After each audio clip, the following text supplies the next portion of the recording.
প্রথমবার স্টার্কের সামনে পড়ে আগুন ঝরালেন বৈভব সূর্যবংশী। বন্ধুরা, আপনারা যদি দেখতে চান তাহলে ভিডিওটি শেষ অবধি দেখতে হবে। চ্যানেলটিকে সাবস্ক্রাইব করে একটা লাইক দিতে হবে এবং নোটিফিকেশন বেল আইকন দাবাতে হবে। আবারও নিজের নির্ভীক ব্যাটিং দিয়ে সবাইকে চমকে দিলেন বৈভব সূর্যবংশী। আইপিএল 2026-এ দিল্লি ক্যাপিটালসের বিরুদ্ধে ম্যাচের প্রথমবার অস্ট্রেলিয়ার তারকা পেসার মিচেল স্টার্কের মুখোমুখি হয়ে আগ্রাসী মেজাজে দেখা গেল বিহারের এই তরুণ ব্যাটারকে। বিশ্বের অন্যতম ভয়ঙ্কর বোলারদের বিরুদ্ধে প্রথম বলে বাউন্ডারি হাঁকিয়ে নিজের আত্মবিশ্বাসের প্রমাণ দেন বৈভব। রবিবারের ম্যাচে প্রথমে ব্যাট করতে নেমে মাত্র 21 বলে 46 রানে দুর্দান্ত ইনিংস খেলেন তিনি। অল্পের জন্য হাফ সেঞ্চুরি মিস করলেও তার ব্যাটিং নজর কেড়েছে ক্রিকেট বিশ্বে। স্টার্কের বিরুদ্ধে প্রথম বলে 4 মারার পর তৃতীয় বলে বিশাল ছক্কা হাঁকান বৈভব সূর্যবংশী। এই দৃশ্য দেখে কার্যত হতবাক হয়ে যায় মিচেল স্টার্কও।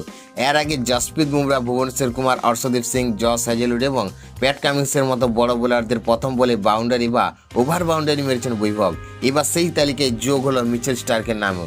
তবে বৈভবের দুরন্ত ইনিংস সত্ত্বেও ম্যাচ জয় পায় দিল্লি ক্যাপিটালস। রাজস্থান রয়্যালসের প্রথমে ব্যাট করে 8 উইকেট 193 রান তোলে। পরে দিল্লির হয়ে দুর্দান্ত ব্যাটিং করেন অভিষেক পোরেল, কে রাহুল এবং অধিনায়ক অক্ষর প্যাটেল। তাদের ব্যাটে জয়ের লক্ষ্যে পৌঁছে যায় দিল্লি।